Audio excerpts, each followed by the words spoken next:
That's what floods the zone the most, I think, with all of these topics, not just magic, it's everything. But yeah, about telepathy though, because you were at the previous Contact in the Desert where there was the live presentation and all that.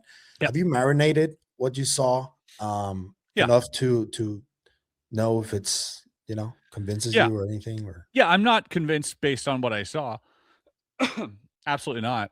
Um, as a magician, um, and this again, uh, this is just the way it is, and it's not something. I'm not here to call anyone out, and I never want to do that because I've written emails to the people studying this, and I think that's more important. I don't have to be yeah, vocal about this. There's no point in throwing a yeah, wrench in the process that I believe needs to be discovered. I think we should be looking at this stuff, and if I go on a hill and start yelling, "Hey, this isn't right," or whatever, it's not going to help the process.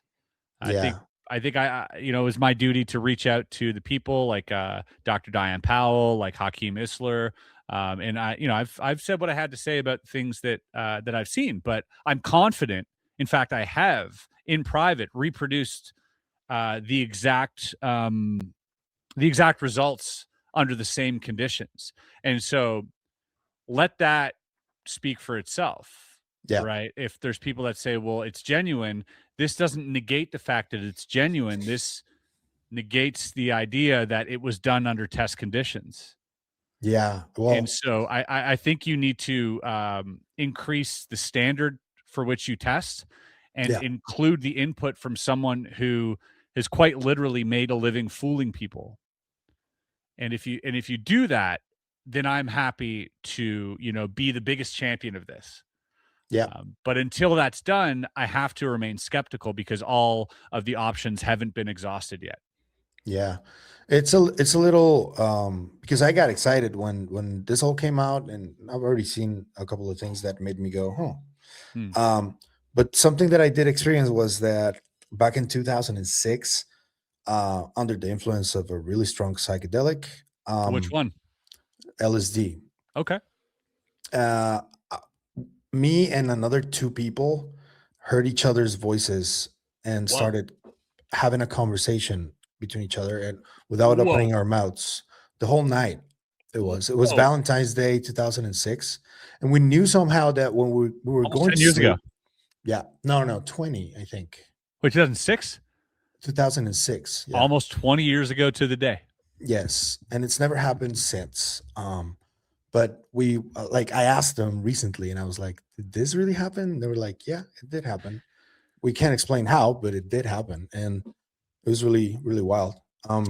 That's I don't incredible. know. I don't know what that is really. I don't know if that's telepathy or not, but I did hear and have a conversation with someone who's also human like me. Yeah. Um, A yeah, friend of mine, he was writing a piece on the guy who invented LSD, I guess, and spent time with him. I'm very unfamiliar with this, by the way, so if I'm getting anything wrong here, but I remember him telling, and he's this guy's a legit journalist. He's written books. He's written for all the major publications.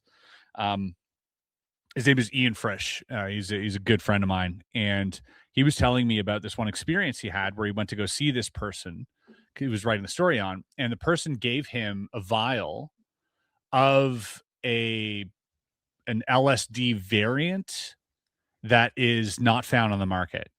hmm, One that was like pure for whatever it was. I don't even know. It was like some number attached to it. And he goes, "This is like the holy grail of LSD. This is the yeah, reason the government shut it down, what I'm giving you right now." And he goes, "Oh, cool." Friend's never taken any of this stuff in his life. He goes to a concert outside. He downs the whole vial. oh shit! Listen, What? both you and I know you don't need that much. What You the put a little hell? bit on a little piece of paper and and let Yeah. it dissolve on your tongue for Whoa, for an that's hour and see how you feel. crazy. So That's he just goes crazy. whoop, right? And he's at this concert, and what he explains to me is nothing short of him developing superpowers. Yeah, yeah, He sits there, and all of a sudden, he can lower the volume of everybody and the concert, music included, and only raise the volume of the people talking over here. and he can hear their conversation crystal clear. And he's going, wait a second, can I do it over here? And then he mutes them and he starts Oh, that's listening to own, crazy. and he's freaking out that he's doing this. Yeah, And then he started perceiving that his vision was more than just like 200 degrees or whatever it was, that he could see all around him with his eyes. He was going through like, and he was by himself, roaming, playing with his newfound superpowers the entire time for like several hours. He was, having just the time of his life. yeah, And I thought that was really interesting and sort of, it's anecdotal, but we all like to yeah. believe that there is this super drug that unlocks the brain's potential, and allows us to be psychic or to control our senses in a way that is is like miraculous. I mean, if it's classified and it's been classified since the 60s at least, I mean, what have we learned about classification, right? Yeah, I mean they're starting to test it again, which is nice. Yeah, yeah, Especially for like, PTSD and stuff, which I think is great, but I yeah, can't wait, till we make some breakthroughs because I feel like there's a lot of breakthroughs to be made within yeah, psychedelics. yeah.